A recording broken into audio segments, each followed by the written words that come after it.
हरे कृष्ण। श्रीमद्भागवतम स्कंद 2 प्रथम नंबर होते श्लोक 5।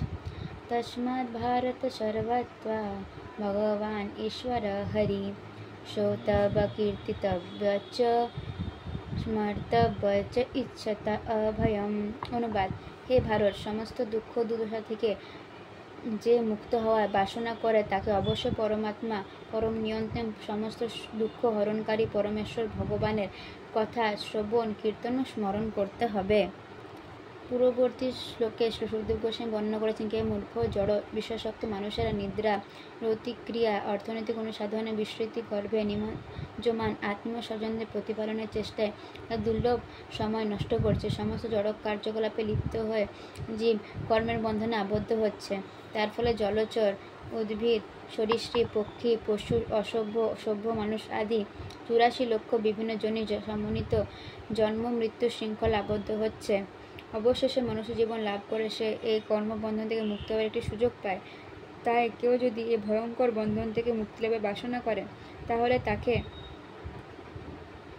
তাকে তার সৎ অথবা অসৎ উভয় কর্মে ভোগ বাসনা পরিত্যাগ করতে হবে। নিজের স্বার্থে সৎ অথবা অসৎ কোনো কর্মই করা উচিত নয়।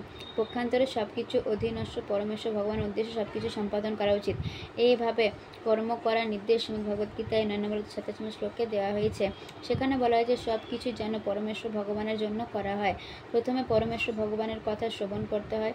যথাযথভাবে মনোনিবেশ সহকারে ভগবানের কথা শ্রবণের পর ভগবানের কার্যকলাপ এবং মহিমা কীর্তন করা উচিত। সেখানে বলা হয়েছে সব কিছুই যেন পরমেশ্বরের ভগবানের জন্য করা হয়। প্রথমে পরমেশ্বর ভগবানের কথা শ্রবণ করতে হয়।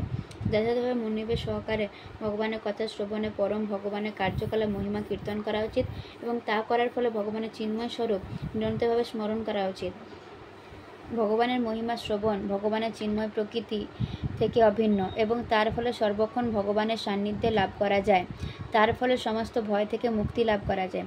পরমাত্মা রূপে ভগবান প্রতিটি জীবের হৃদয়ে বিরাজমান এবং এভাবে শ্রবণ ও কীর্তনের মাধ্যমে ভগবান সমস্ত জীবকে তার সান্নিধ্য লাভের সুযোগ দিয়েছেন। ভগবানের মহিমা শ্রবণ কীর্তনের এই পন্থা সকলেরই পক্ষে গ্রহণীয় এবং তা যে কোনো অবস্থায় যে কোনো কার্যে লিপ্ত মানুষকে তার জীবনে চরম সফলতা প্রদান করবে। ভগবানের মহিমা শ্রবণ কীর্তনের এই পন্থা সকলেরই পক্ষে গ্রহণীয় এবং তা যে কোনো অবস্থায় যে কোনো কার্যে লিপ্ত মানুষকে তার জীবন চরম সফলতা প্রদান করবে। বিভিন্ন শ্রেণীর মানুষ রয়েছে, সকামকর্মী, জ্ঞানী, যোগী, শুদ্ধ ভক্ত। ঈপ্সিত সাফল্য লাভের জন্য তারা সকলে এই শ্রবণ কীর্তনের পন্থা অবলম্বন করতে পারে। সকলেই চায় সব রকম ভয় থেকে মুক্ত হতে, সর্বদাই আনন্দময় জীবন লাভ করতে। এখন তা লাভ করার সর্বাঙ্গ সুন্দর পন্থা শ্রীমদ্ ভাগবতে শ্রী সুখদেব গোস্বামীর মতো মহাজনের শ্রীমুখে নির্দেশিত হয়েছে। ভগবানের মহিমা শ্রবণ কীর্তনের ফলে মানুষের সমস্ত কার্যকলাপে চিন্ময়ত্ব লাভ করে। তার ফলে জড়জগতের সমস্ত দুঃখ দুর্দশা সম্পূর্ণরূপে নিবৃত্ত হয়। শ্লোক নম্বর 6। এতাবান সাংখ্য যোগবাং স্বধর্ম পরিনিষ্ঠায়া জন্মলাভ পর পুংসাং অন্তে নারায়ণ স্মৃতি।